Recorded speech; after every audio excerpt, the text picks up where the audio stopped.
بسم اللہ الرحمن الرحیم۔ اس حدیث کا عنوان ہے یوم عظیم کا منظر۔ حضرت انس بن مالک کا بیان ہے کہ حضور اکرم صلی اللہ علیہ وسلم مجلس میں تشریف فرما تھے کہ یکاشک ہنسنے لگے، اور ایسے ہنسے کہ آپ صلی اللہ علیہ وسلم کے سامنے کے دندان مبارک ہمیں صاف نظر آنے لگے۔ حاضرین مجلس میں سے حضرت عمر رضی اللہ تعالیٰ عنہ نے آپ صلی اللہ علیہ وسلم سے پوچھا، یا رسول اللہ، میرے ماں باپ آپ پر قربان، آپ کو ہنسی کیوں آئی ہے؟ آپ صلی اللہ علیہ وسلم نے فرمایا، میری امت کے دو آدمی اللہ رب العزت کی حضور عاجزی کے ساتھ پیش ہوئے۔ ان میں سے ایک نے کہا، اے میرے رب، اس شخص سے میرا حق دلوائیے۔ خدا نے اس کا جواب دیا، تم پر اپنے بھائی سے اپنا حق وصول کرنے کے لیے اس کے ساتھ کیا کرو گے؟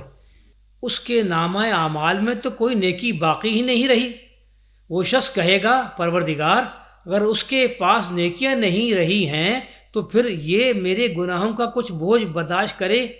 یہ کہتے ہوئے رسول اللہ صلی اللہ علیہ وسلم کی آنکھیں برس پڑیں اور آپ صلی اللہ علیہ وسلم نے بے اختیار رونا شروع کر دیا۔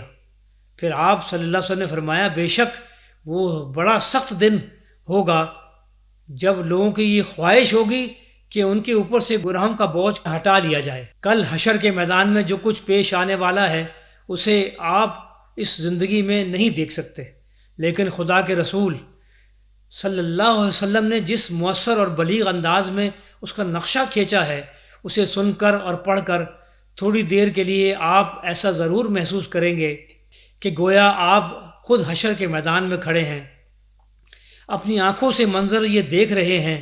دنیا کے خرخشوں سے ذہن کو ہلکا کر کے آخرت کی یاد کو تازہ کرنے کے لیے بارہا اس حدیث مبارکہ کو پڑھنا چاہیے۔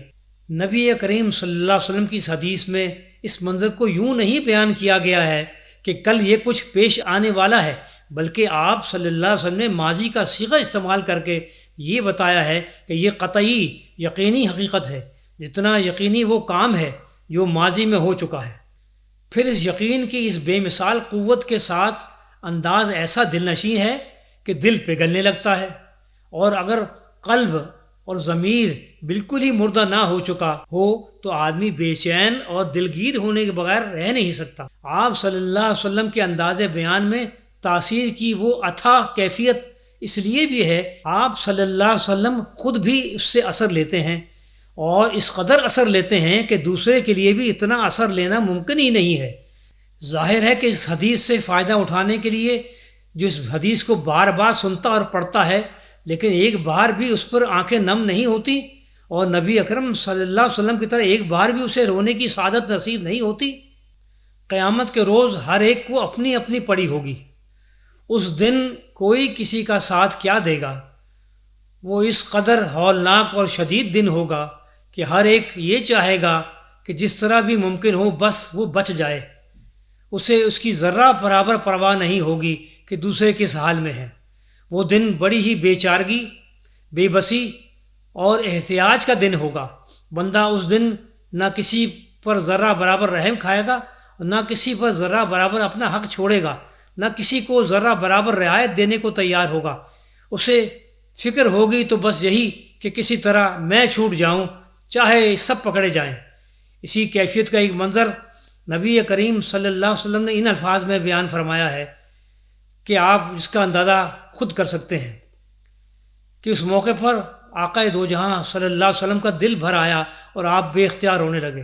اس حدیث سے عبرت وہی شخص حاصل کر سکتا ہے جس کا دل لرزنا جانتا ہو، جس کی آنکھیں خوف خدا سے برس سکتی ہوں۔ قرآن مجید میں اس منظر کو رقت آمیز انداز میں بیان فرمایا گیا ہے کہ جسے پڑھ کر اور سن کر انسان کی روح لرزنے لگتی ہے، رونگٹے کھڑے ہو جاتے ہیں، دل دہلنے لگتا ہے، اور خدا اگر توفیق دے تو آنکھیں بے اختیار برسنے لگتی ہیں۔ قرآن مجید کی اس آیت مبارکہ کا ترجمہ جو سورہ المعارج میں بیان کی گئی ہے اس طرح سے ہے، اور کوئی جگری دوست اپنے جگری دوست کو نہ پوچھے گا، حالانکہ وہ ایک دوسرے کو دکھائے جائیں گے۔ مجرم چاہے گا اس دن کے عذاب سے بچنے کے لیے اپنی اولاد کو، اپنی بیوی کو، اپنے بھائی کو، اپنے قریب ترین خاندان کو جو اسے پناہ دینے والا تھا اور روئے زمین کے سب لوگوں کو فدیے میں دے دے اور یہ تدبیر اسے نجات دلا دے، ہرگز نہیں۔ یہ ان آیات مبارکہ کا ترجمہ تھا۔ اللہ تعالیٰ سے دعا ہے کہ ہمیں آخرت کے حساب سے اور قیامت کے دن کے عذاب سے بچنے کی اور دنیا کی زندگی میں کاوش کرنے کی توفیق عطا فرمائے۔ وآخر دعوانا ان الحمد للہ رب العالمین، والسلام علیکم ورحمۃ اللہ۔